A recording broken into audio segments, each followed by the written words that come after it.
આપ સૌ જાણો છો તેમ અત્યારે વસ્તી ગણતરીની કામગીરી 1 જૂનથી 30 જૂન દરમિયાન થશે. હું આપ સૌની કદાચ 2 મિનિટ લઈશ, પણ હું ડિટેલમાં એ સમજાવવા માગું છું કે વસ્તી ગણતરી 2 તબક્કામાં હાથ ધરવામાં આવનાર છે.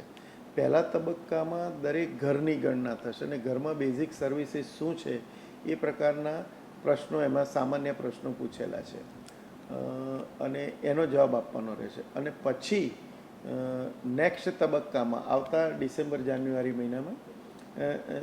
જાન્યુઆરી ફેબ્રુઆરી મહિનામાં એમાં એ ઘરને આધારે ઘરમાં જે માણસો રહે છે એની વિગતવાર જનગણના થશે. અત્યારે એનો આપણે પહેલો તબક્કો શરૂ થઈ ગયો છે.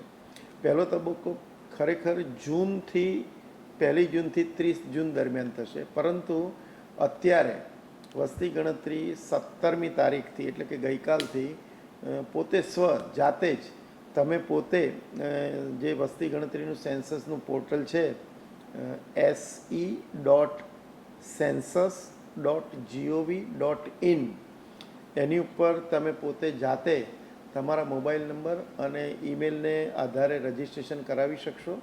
એનાથી તમને એક ઓટીપી મળશે. ત્યારબાદ તમે જે ગણના કરવાની છે એમાં જે ક્વેશ્ચન આપ્યા છે એમાં યસ, નો અથવા તો વૈકલ્પિક પસંદગી કરી અને જવાબ આપવાના છે. ખૂબ જ સરળ ફોર્મ છે. આમ કરી અને તમે પોતાની માહિતી એમાં ભરી શકશો જાતે જ. પછી એ જાતે માહિતી ભર્યા પછી એને સબમિટ કરશો એટલે કોડ જનરેટ થશે. એ કોડ આપણે સાચવી રાખવાનો છે. તમને એસએમએસથી પણ મળશે, ઈમેલથી પણ મળશે.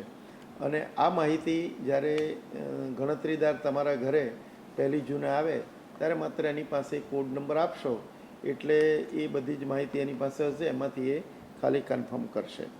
હું એવું માનું છું કે ખૂબ જ સરળ છે આ, અને દરેક વ્યક્તિ કે જે લોકો થોડું ઘણું પણ મોબાઈલ સાથે, એપ સાથે સંકળાયેલા છે, યંગસ્ટર્સ છે, એ દરેક પોતાના ઘરની વિગતો આમાં આવી રીતે ભરે અને ગણતરી સ્વયં ગણનામાં પોતે ગણતરીની કામગીરીમાં કોન્ટ્રીબ્યુટ કરે.